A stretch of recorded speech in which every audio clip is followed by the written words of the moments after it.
家里有小朋友的，强烈安利你们炒这道乌冬面，真的是做法简单又美味，面条吃起来是又 Q 又糯，很有嚼劲。首先把洗净的螺丝椒稍微拍一拍，然后再斜刀切丝。不敢吃辣的朋友，你们就把这个螺丝椒换成韭黄或者韭菜也可以。像小朋友吃炒面就喜欢加点这种火腿肠，尽量选择这种配料干净一点的，然后斜刀切片。再挑点小孩子爱吃的鸡蛋，几乎我们家所有的炒面都会加鸡蛋。加入一小勺盐，然后充分的搅散。这个是免洗的，朋友们，稍微给它抖一抖就可以炒了哈。配菜部分就准备一些豆芽，用来炒出来很清脆啊。再准备一点这种葱段、火腿肠，一点蒜白跟姜丝，然后我还切了一点这种肥肉，用来煸出猪油炒会非常香。铁锅烧肉我们都使用油，先把这个鸡蛋给它先炒起来，炒到这种嫩嫩的程度，我们先盛起来备用。接着我们再下入五花肉，给它炒出油脂。油比较多的话，我们可以分2次哈，倒出来一些。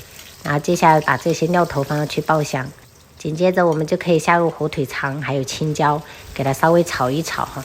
炒出香味以后，我们就接着下入豆芽，把这个豆芽要炒至断生，大概这样子变软的程度，我们就可以把这个乌冬面给它倒下去。调味我们就来点盐，然后酱油，一点点老抽上色，然后再来半勺左右的蚝油，我们开大火哈，给它翻炒均匀。就是炒面的话，一定要有锅气这样炒出来真的是非常的香。最后出锅的时候，我们再下入葱段跟鸡蛋这样子稍微给它翻炒几下就可以开吃了。这样炒出来的乌冬面真的又有锅气，而且一点都不油腻。中午就配一个黄花鱼汤，然后葱姜爆香，把这个黄花鱼切小块过后放下去煎，煎到这种金黄色，我们再加入一点料酒去腥。炖鱼汤一定要加开水，这样炖出来才奶白哈。然后再加几块这个嫩豆腐一起下去炖。因为我们大人是想要吃点辣的，所以在炒的基础上我是有加了一点辣酱，这样炒出来更有食欲，然后就没有加小朋友的火腿肠了。这样子的话素炒也是很好吃的。鱼汤调味我平时都是加一点盐跟白胡椒粉就可以了，然后再撒点葱花给它搅拌搅拌。这是我们比较常吃的豆腐鱼汤，分享给朋友们。洗手吃饭，这个都要等不及了是吧？然后今天吃青椒火腿鸡蛋炒乌冬面，然后弄了一个黄花鱼豆腐汤，中午就这样吃。